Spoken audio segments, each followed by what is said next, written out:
Good morning, everyone. I'm Amherst Williams. I'm the Executive Director of the Connecticut League of History Organizations. I'm so pleased to welcome you all to this morning's program on preparing for the 250th here in Connecticut.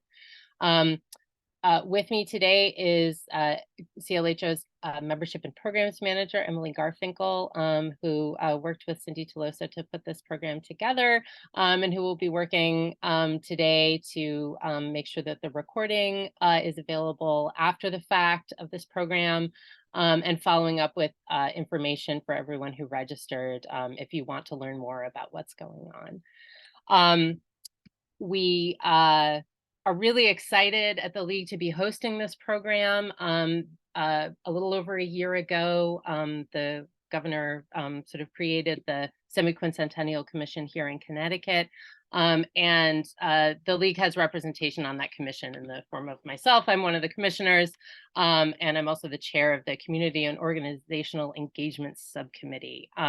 So this is all just to say that we've been working in close collaboration with folks on the commission as well as folks at Connecticut Humanities to get information about what's going on out to our constituents. And you can expect to see a lot more of that as the commission's work is really beginning to ramp up and get going.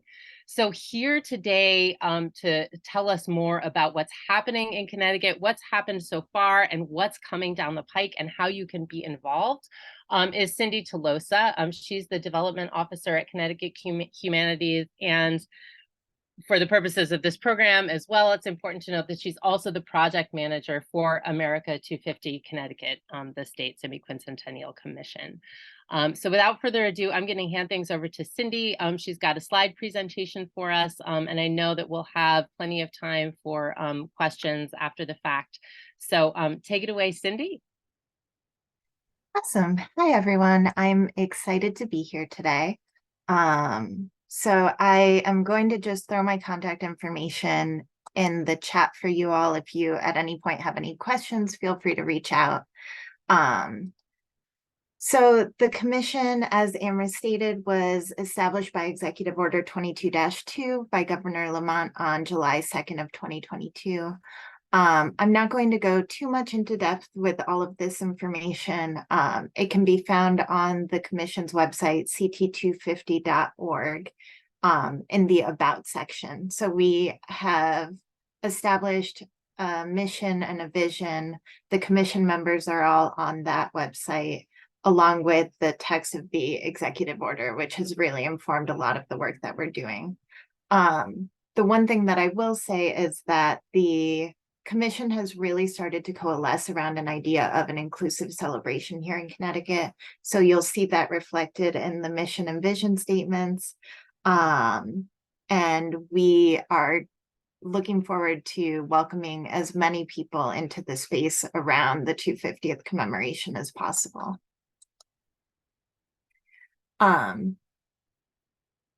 Back in March, the commission got together for a inclusion, diversity, equity, and access workshop. And out of that process, we established these guiding values that you see on the screen right now.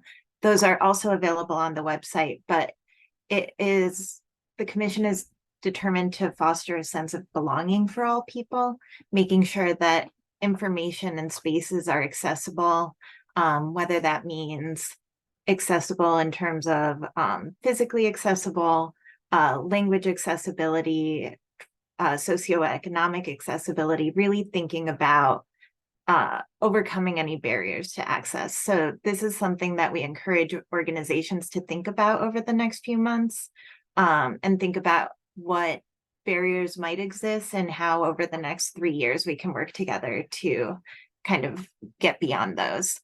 The guiding values are going to be critical to promoting and funding events.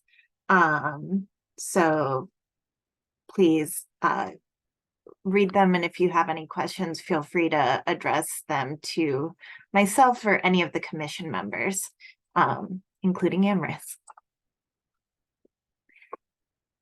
One of the other points that has been made by the commission and others as we've kind of shared the materials that the commission has developed so far is that this commemoration is really going beyond 1776.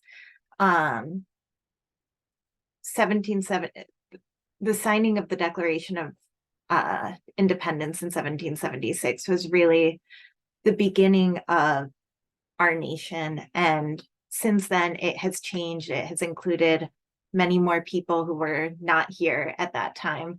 And so in order to make this an inclusive celebration and commemoration, we are really thinking as broadly as possible about what the 250th means to as many people as possible.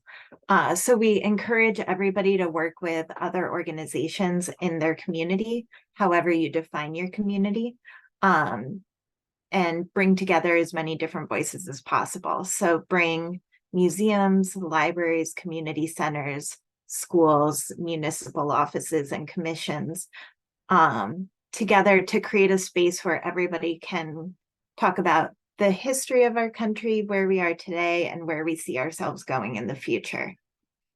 And I will also say on the website, there are a few links for contacts at local commissions that we've been made aware of so far.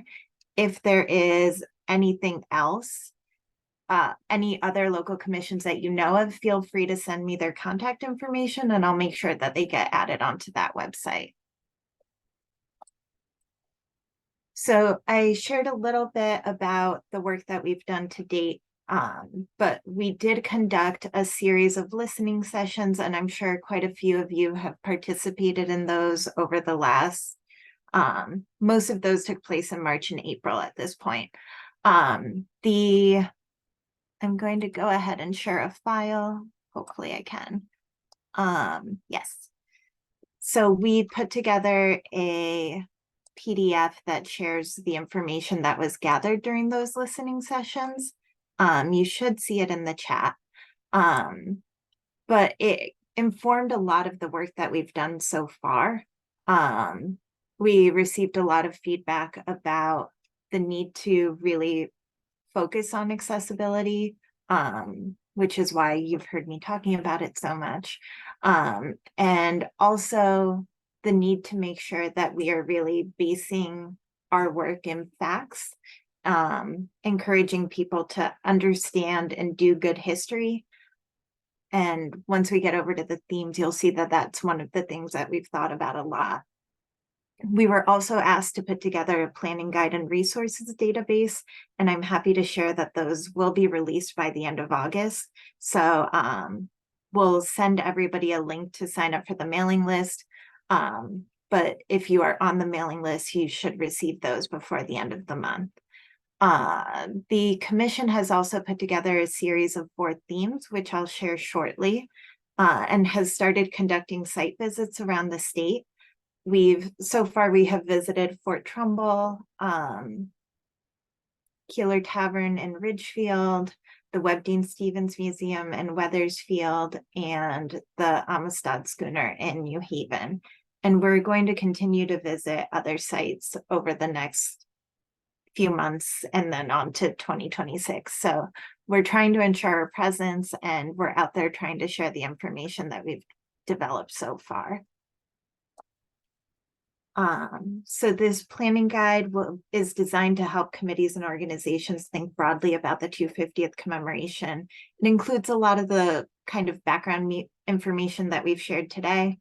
And then it will also include information about the themes that the commission has developed with some ideas for how to interpret those moving forward.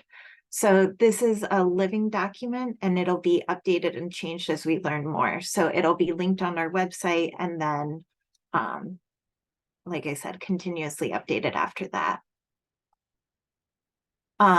So to begin, so the 4 themes that the commission has developed are tell inclusive stories, power of place, doing history, and for the common good, which is a civic space theme. I'm going to switch to a different screen, and I was hoping to do this a little more interactively, but we have such a big crowd that I don't think I'm gonna have everybody adding their own sticky notes. But I'll read the theme and then I welcome anybody to either hop off camera or possibly include in the chat, though the chat's a little tiny on my screen. So for Tell Inclusive Stories, the 250th serves as inspiration for Connecticut Humanities, its grantees, and the people of Connecticut to deal with and share stories that represent all of its people, past and present. For much of our history, the United States has excluded people, women, free and enslaved African Americans, Indigenous people, immigrants, people with disabilities, the poor, and many others from full participation and representation in the nation's political, economic, and cultural life. This commemoration is an opportunity to continue the nation's reckoning with the past, both its glory and its missteps and flaws. By telling previously untold stories, we will enable everyone to find a place in our nation's narrative.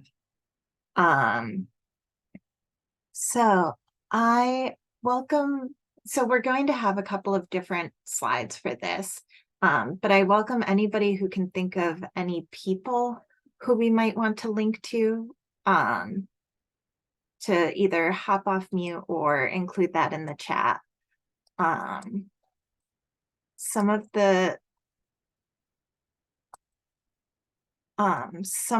the people who have been shared so far are Hannah Bunce Watson, who was the first publisher of the Hartford Courant in the late 18th century, and Robert Jacklin, a Black landowner in New London in 1717.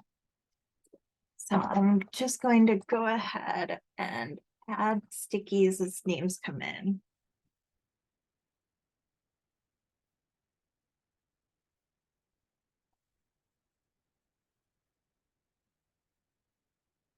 And some of these will make it into the planning guide, and we will also be including these on the website. We'll have a short list in the planning guide just because we're limited on physical space, but then a lot of these ideas that we collect will be making it into that a longer list on the website. And if I miss people, I'm very sorry, and I promise I will scour the chat after the fact. Yeah, and I'll just add, Cyndi, in addition to the things that are coming in, there's been sort of on this theme already, sort of a question from Sarada, who's artistic director of an arts and culture nonprofit that shares Indian art forms in the community, and was asking, is there any way of contributing toward this theme that could bring an event or performance incorporating immigrant or colored artists showcasing performing arts thriving in Connecticut? I mean, I think that what I might say to that, just like from the perspective of a commissioner, is we exist not to do these events, but to help organizations across the state and individuals across the state be empowered to organize events on their own that sort of go with these themes. So I would say, Sarada, please go for it. And if you want assistance linking up with other organizations, that are also interested in doing this kind of thing, that's sort of, one of the ways that the commission can sort of help you out. But I think that sounds like a wonderful idea to sort of bring immigrant stories in through a performance and connect with a lot of different cultures that are represented here in Connecticut, but that might not be the folks that people immediately think of when they're thinking of the American Revolution, right? And I think that's very much in line with the theme, which is really to make this moment of reflection one that is something that everyone can really participate in. I'd also want to call to the surface some comments about genealogy and family history. I know that we have a lot of professional genealogists in the state who are eager to sort of use this as an opportunity to, make genealogy accessible to people and genealogical resources. And I know that Brenna in particular is interested in having genealogical resources be a part of the resources that the commission is making available through its website. And I assume you'll talk a little bit more about what's in the works there, Cyndi, later on. But I would agree that genealogy is a wonderful way for individuals in Connecticut to kind of connect with their own family pasts, and do engage in the act of doing history.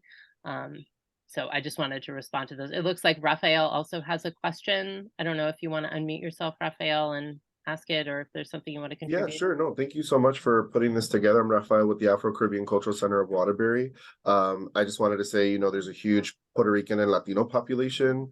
Professor Ruth Glasser wrote this amazing book called Aquí Me Quedo that captures a lot of like Puerto Rican history throughout Connecticut. And the fact that like there were Puerto Rican, you know, like one of the first free traders of Puerto Rican descent in Connecticut was a free, trader, a beautiful Afro Puerto Rican man out of Bridgeport, and his home kind of has some significance. And Dr. Charles Ventador at UConn is actually starting a Puerto Rican study center at UConn, so like we can capture a lot of the Latino Puerto Rican migration, and they're doing oral histories right now with all the Puerto Rican Day parades and festivals. So I just would love to offer that up and share that. And just say that Aquí Me Quedo book is really helpful and useful. And then just in Waterbury history in general, Rachel Guest from the Silas Bronson just does amazing work with Waterbury history just in general. So again, just throwing out names of people to just connect with to make sure we're getting those moments, you know, Waterbury, whether it's Father McGivney or just different historical significant people in Connecticut, I think would be great. So I just wanted to share that out loud. And thank you guys for putting this together. Awesome. Thank you. So I'm going to move on to my next slide, and the next one is, so we're also looking for places that relate to this theme, and I know that, oh, I saw someone post a very specific place, and now I can't find it. Moore's Indian Charity School. I noticed a place with a town, and so I wanted to hold on to that for a sec.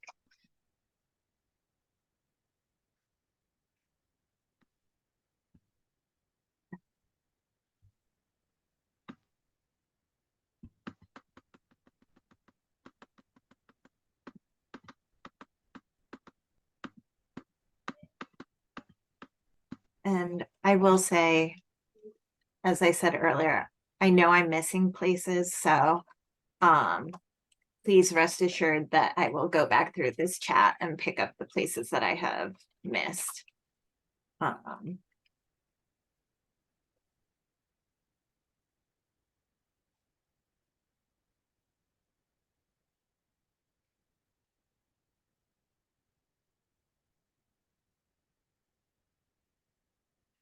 And we'll do a little bit of curation of these lists as we move forward and really think about, because we do know that all of these places and people and events that we're talking about do connect with all four of the themes in some way. So we're really going to be thinking about making sure that we kind of curate this list so that there are some places that really get people thinking in a different way as we move forward.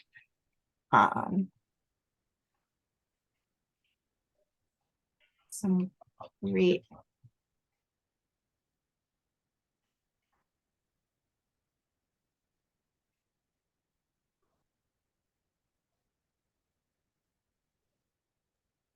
And that cemetery point, Brenda, is a great one. There's also the Connecticut Gravestone Network. I don't know if that's a group that we've thought about connecting with, but that would be another, in addition to the genealogist groups. Now we're going to get a bunch of cemeteries. It's great. Yeah.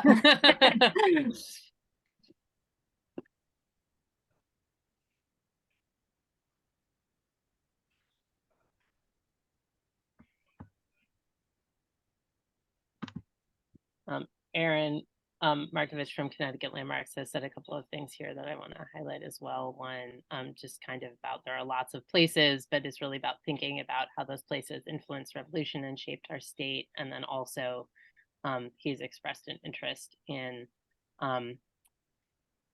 connecting with others who want to formulate projects that focus on sort of the larger cultural landscapes of the state, which I think is a really interesting idea. Aaron, I don't know if you want to say any more about that while we're on the places area. Sure. I'm a heritage areas person. I did some of the training, so I always like to see connections between places. It's cool that there is okay, so I represent an organization that includes the Nathan Hale Homestead. Very neat, but how does that fit in with a colonial landscape? What were their movements and foodways, and where they may have moved around the region, and how were their connections? We have a connection. I'd have to ask my professional people, but there is a connection between Hale and our Hempstead property. So we need to be able to show those kind of relationships across the entire state, just as much as the individual property. So that's kind of what I'm thinking about is how these pieces fit together in a larger mesh. That's a great point. As an environmental historian, I always love to follow those paths out of town, right? And think about how are these places connected to other places, and how does the revolution change those connections, what that looked like, what connections are severed and what connections are formed as a result of the revolution. Great set of questions.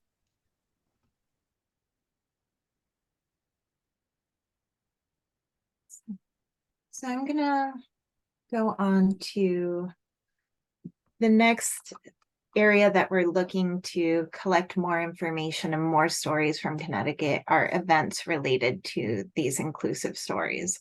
So we have the Amistad trial from 1839, passing of the Gay Rights Bill on May 1st, 1991, the first state to pass one.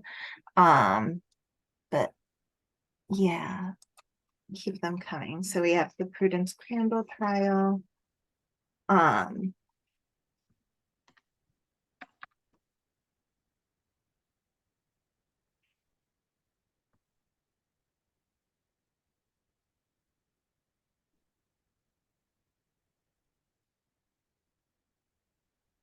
Sybil Ludington's Bride.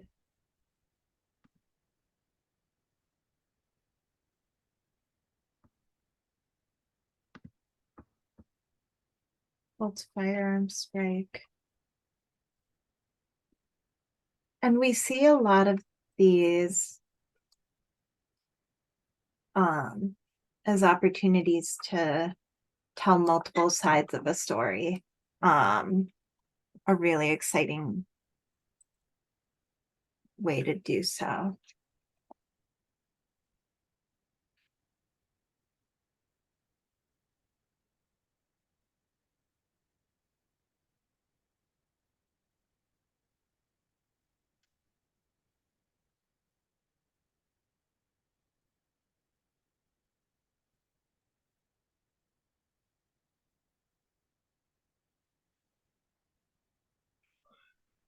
And I think the opening of a lot of these schools, we also have the opening of the American School for the Deaf.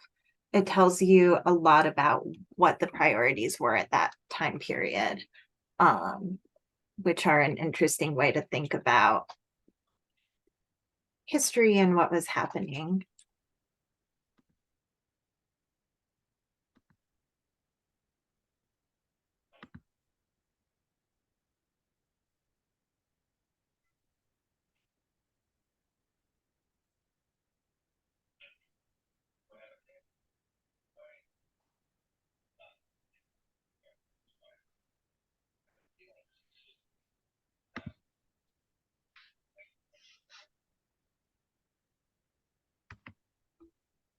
This will have to get very much cleaned up before it's shared out.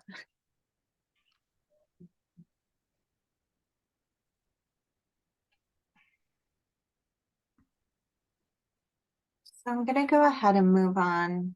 I don't see any hands raised. So the next theme that we have for the 250th is power of place. So Connecticut is comprised of 8 counties, 169 towns and cities, 5 recognized tribes, and countless communities with unique identities and contributions. The creation of a community-based structure will allow each of Connecticut's towns and cities to define their own programs and ideas about how they can engage their citizens. The building of an understanding of our American past will begin in the public spaces dedicated to learning: libraries, community centers, local museums, and historic sites.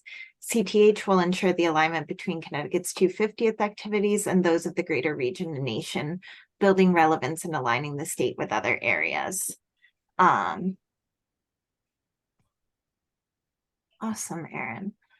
So in this area, we're looking for some people who really helped contribute to and define a place. So William Lanson was a Black man who was instrumental in the founding of New Haven and its early and kind of shaping the city. Igor Sikorsky and his work with Sikorsky Aerospace really shaped Stratford and what that is today. Are there other folks? We have John and Isabella Hooker, PT Barnum.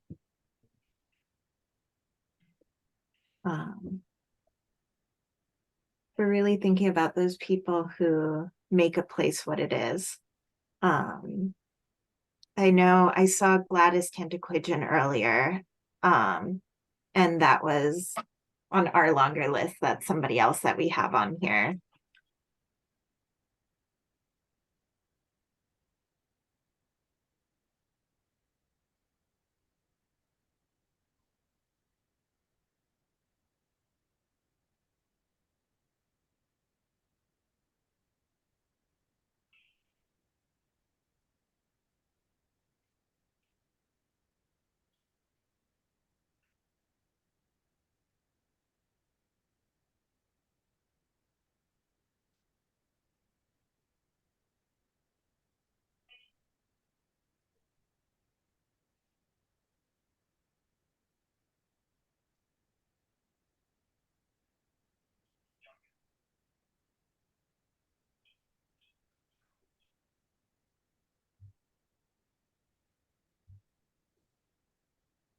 Yes, Amherst. I'll add that we're working closely with the Connecticut Office of Tourism, who they're working on developing kind of this idea of Connecticut as a place of ideas and innovation.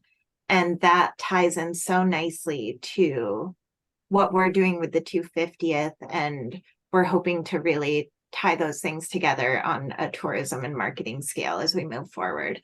But thinking about why innovation and invention thrived here in Connecticut, what is special about us? And that really speaks to the power of place. It really speaks to where we're going in the future. There's still a lot of innovation happening here. Yeah.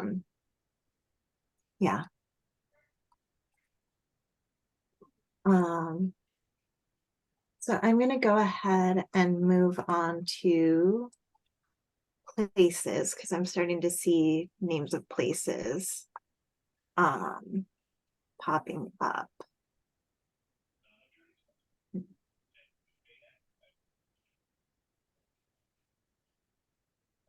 Maybe I missed it.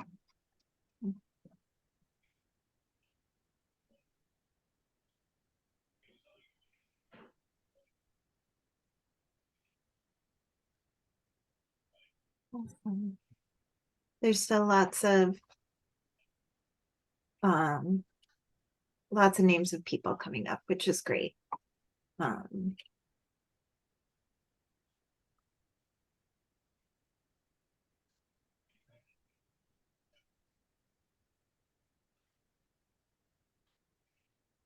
Yeah. So here we did have Prudence Crandall House in Canterbury and the Old Newgate Prison as some ideas, but lots more ideas coming through.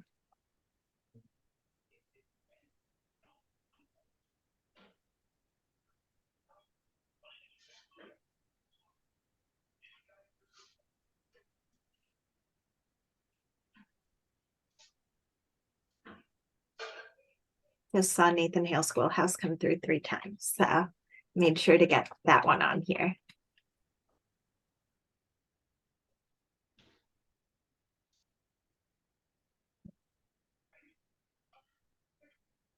And so part of what we're hoping people will think about as they're meeting with others in their community is really considering what makes these places important to the community. Why were they important historically? Why are they important now? And what continues their relevance?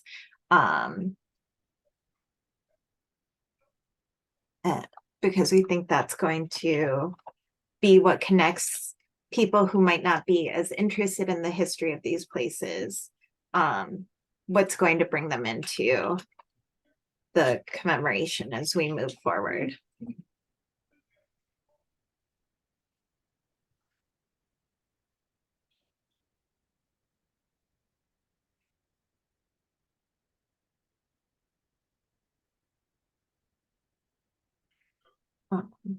So I'm gonna go ahead and the last area we're looking to kind of gather some ideas for power of place is any events that really defined a place. The two that came to mind immediately for our staff was the British burning Fairfield and the British burning Danbury, but other events that really defined a place.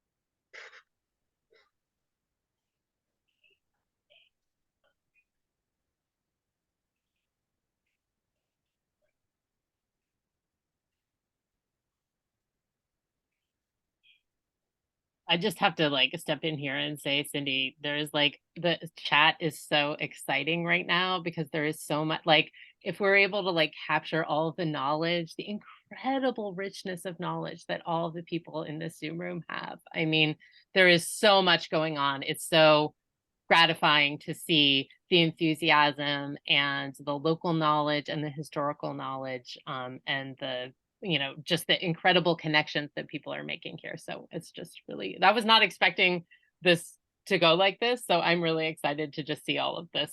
I didn't know how interactive you were going to make this. So it's really wonderful. Thank you. Oh, yeah. And it really, I'm sorry. I'm trying to leave a sticky note myself, and for some reason, I don't know what to tap to leave a. I want to leave a name of someone too, but Pop it in the chat, John. I think Cyndi's the only one who can add sticky notes right now. This is not a. Okay, the chat. yeah. Or just tell us right now. Oh, here's the chat. I'm sorry. No, Apologies. don't worry. Okay, please go ahead. No, yeah. I originally I wanted to let everybody leave sticky notes, but I'm afraid with 100 people, it just would have been too much for the poor little board to handle. But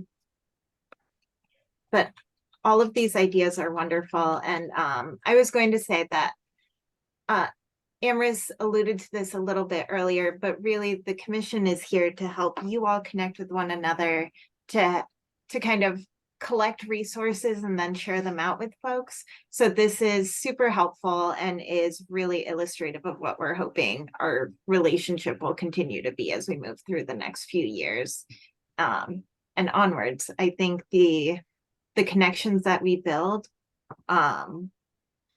as we get closer to 2026 will be really important post 250th commemoration as we start to think about the 250th of the Constitution and of all of these other really important times in our history.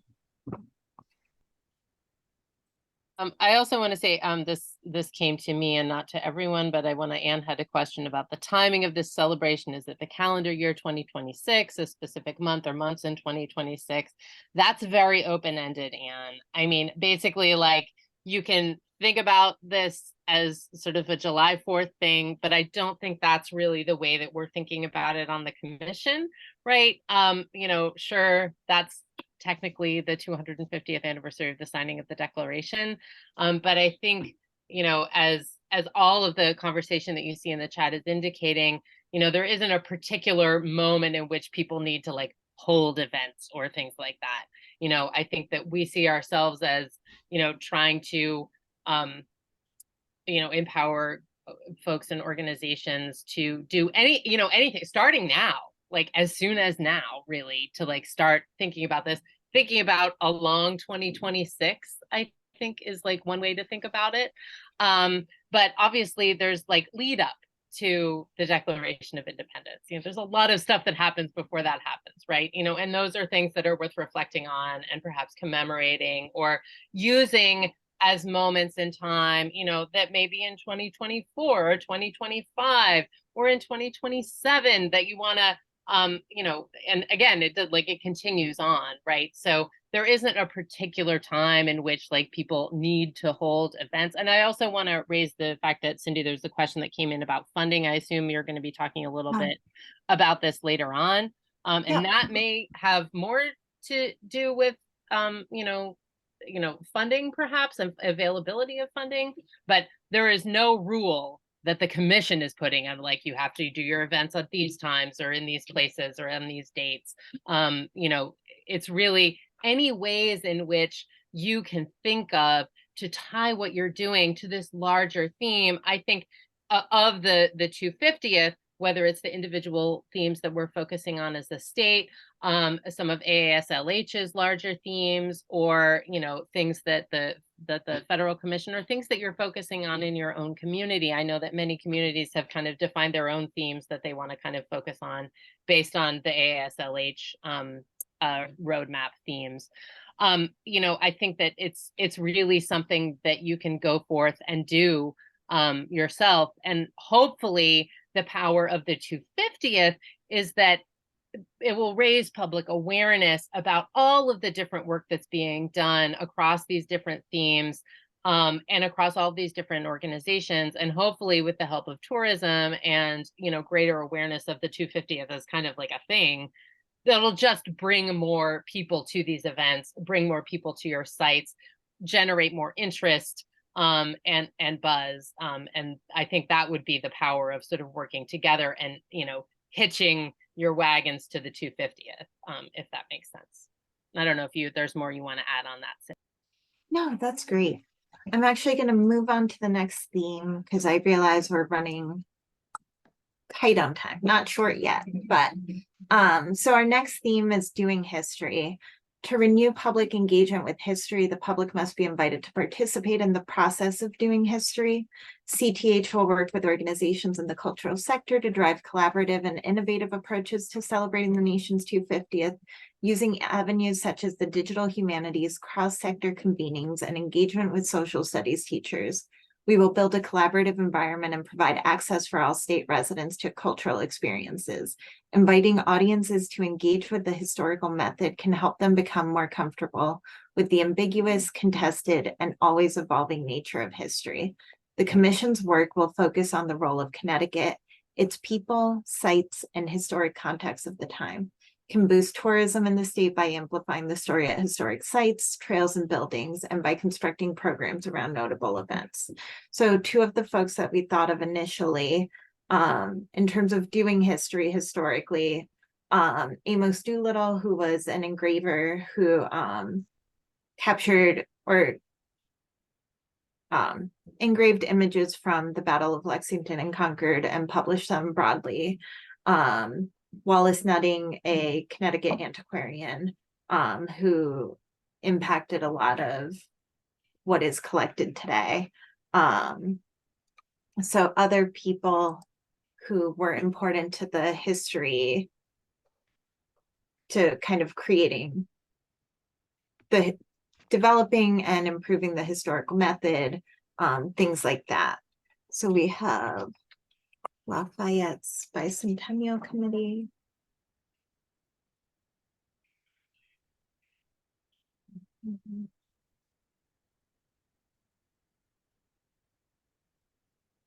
Yeah.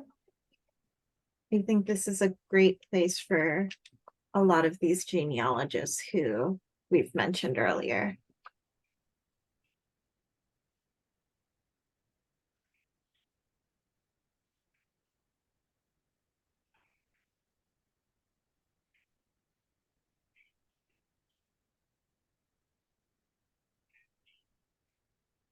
And I will say in terms of events, we do have the bicentennial coming in a couple of slides as a really important event that collected a lot of history, created a lot of historical societies.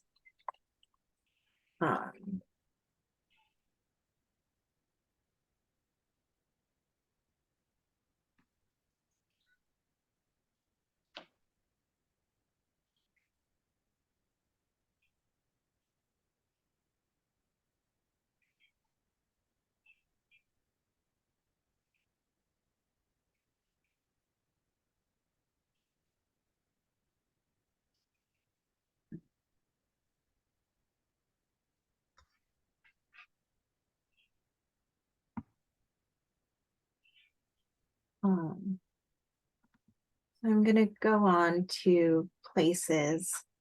And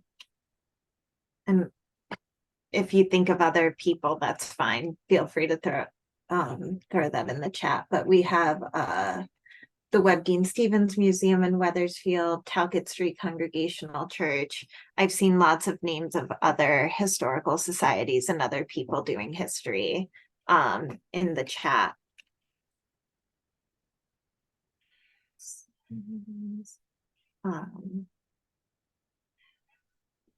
Of course, the Connecticut Museum of Culture and History.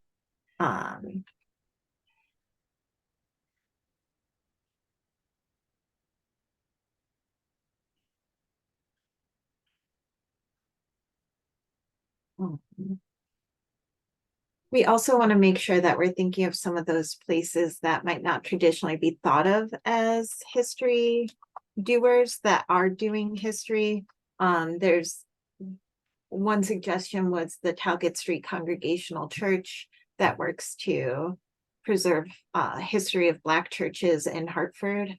So there are a lot of community organizations that might not necessarily be historical societies, but that play a really important role in collecting their community's history, that particularly when that community might not have been included in some more traditional historic societies originally.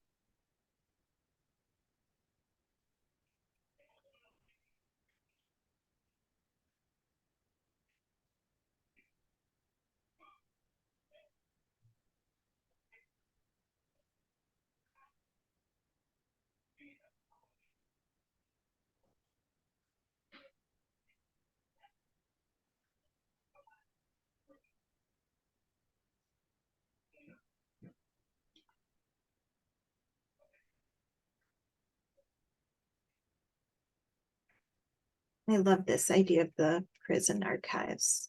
Would have never thought of that.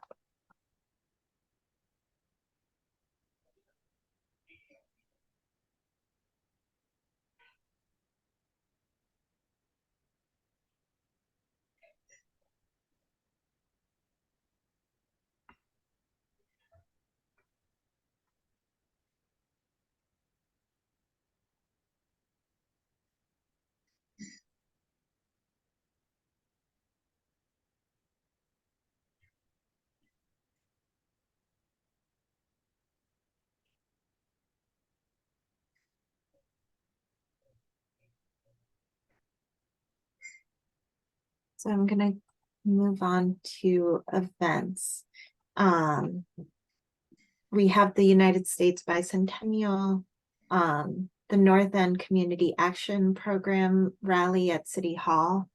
I think I saw a few other rallies and riots earlier. These are great opportunities for collecting history because there's usually newspaper articles and other materials that might shed light on parts of history or stories that otherwise are not reflected in the record. So we have Reverend Rufus Hawley diaries, Hartford Mutiny of the Connecticut Line.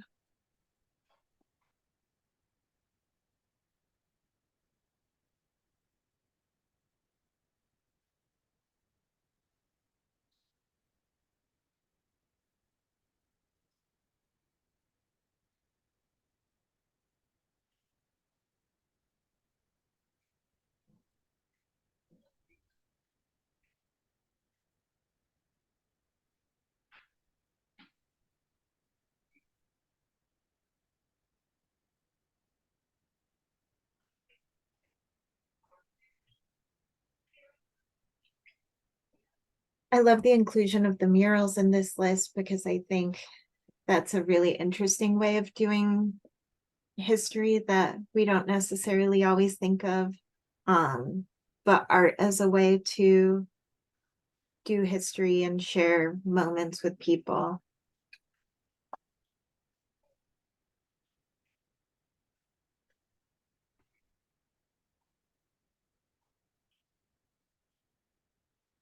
And I'll go on to the last theme. So our last theme for the common good, as we reckon with what the nation's 250th means in Connecticut, we will encourage civic engagement to continue to build our communities, state, and nation using the democratic ideals outlined in our founding documents. The 250th anniversary offers an opportunity to reconsider the origins of our government, democratic institutions, and broader civic life, and a chance to reflect on the ways we have changed them over time. Discussions about our democracy and civic intuitions can help strengthen understanding, inspire action, and reveal ways that all of us can participate in and shape our democracy. So here we have Maria Colon Sanchez, an activist for the Puerto Rican community in Hartford, Ella Grasso, our first female governor.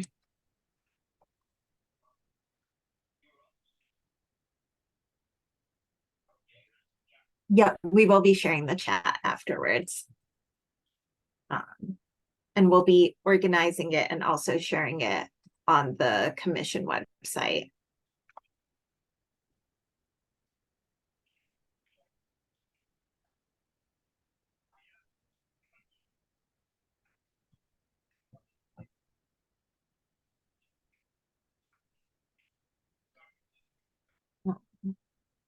So I'm looking at the time and I'm going to move on to places. And like I said, keep adding your thoughts in the chat and we'll take a look at those. But the Old State House is a wonderful resource for exhibits related to democracy and civic engagement. The Peace Center of Connecticut in Hartford. We've seen lots of other places come up. Weathersfield Cove Warehouse, Heritage Trail.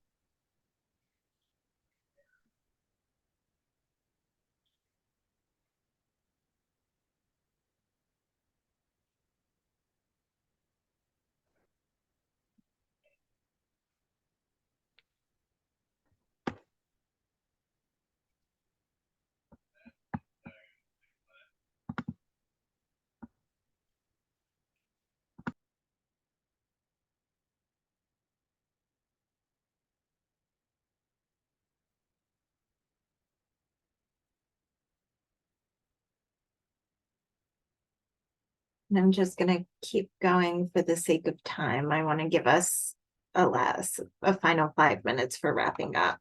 But in terms of events, we have the adoption of the fundamental orders on January 14th, 1939.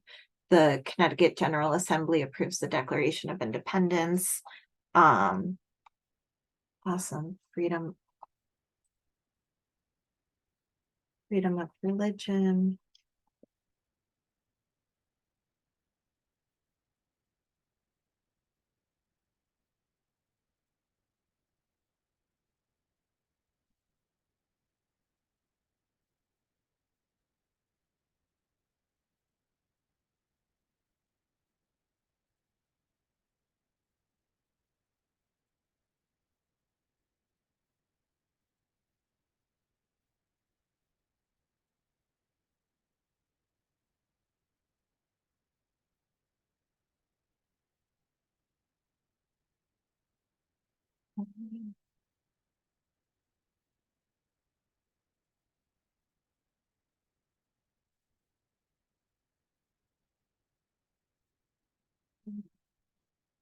And we'll share this chat.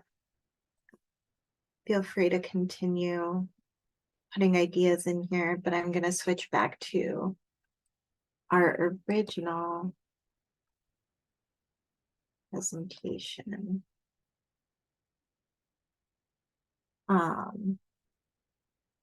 So on the commission website, we do have a list of resources that link out to other organizations across Connecticut and who have assembled different types of resources. In addition to those, feel free to send anything that we're missing. I know there was mention of genealogical resources, so I think those are great to include on this list. The league also has their own list of online resources. And we do have an actual database that has been collecting books, articles, lesson plans that are published by organizations around the state that we're in the final steps of kind of creating a product that can be shared externally with folks. And once we have that product finalized, we'll be sharing out the link to that, and you'll be able to search by topic and by theme for resources around the state. And eventually we'll also have a way for you to also add other materials or recommend other materials, I should say. So keep an eye out for that. We are sharing information via Facebook, Instagram, YouTube, and our mailing list. And a lot of the information that we do have is available on our website. In terms of funding, which I know there were a couple of questions about funding, we encourage 250th projects to apply for CTH funding through our regular grant lines for the time being. Eventually, we may or may not have enough funding to create dedicated America 250 grant lines, but all grant funding will be running through Connecticut Humanities. We are also going out and fundraising for this initiative. So if you have any recommendations of people who might be interested in partnering with the commission, please feel free to pass along their names. I will throw in the chat a link to our mailing list. And then also a link to these resources. And if you're interested in getting more involved, we do have an interest survey on the website that we're using to share with subcommittee chairs. So that way we are able to link people with who are interested in different areas with either an appropriate subcommittee or a local commission that they can get more involved with. If there are any other questions, we're here for another minute or two. I don't see any coming through in the chat, and I don't see any hands raised. Of course, but you're also welcome to just reach out directly. The next meeting of the full commission is October 12th. Or October 18th, I'm sorry about that, at 10 a.m. at the Old State House in Hartford. On the website, there is a link to all meetings, and we do welcome the public to attend any meetings that are taking place as a public commission. That information is always available. We also have recordings of all of our past meetings along with minutes accessible to the public, and we publish agendas usually about a week beforehand. And I'll just say, Brenda, to that point, you know, it seems like there's been a lot of ferment here in this session. So I think that Emily and I will talk and talk more with Cyndi about, you know, convening again, either, you know, just to get this group together or folks who are interested, you know, we'll be providing regular updates. But we can also do some work to, you know, just have kind of like a 250th interest group within the league and, you know, try and convene on a semi-regular basis. I think we'd be happy to help facilitate that as well. So if that's something that is of interest to people, please get in touch with Emily. She's emily@clho.org, and we'll make plans to facilitate more of these conversations.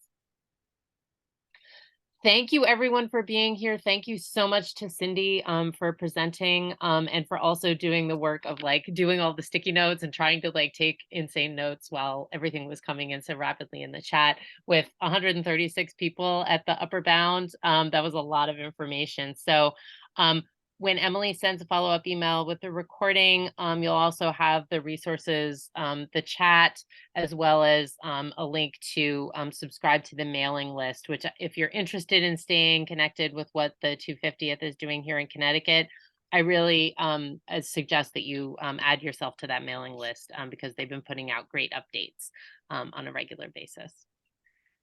Thanks for being here, and we look forward to seeing you at a future league program. We have a couple of things coming up at the very end of the month. We'll be working again with Connecticut Humanities on our program. That's kind of an intro to applying for Connecticut Humanities grants.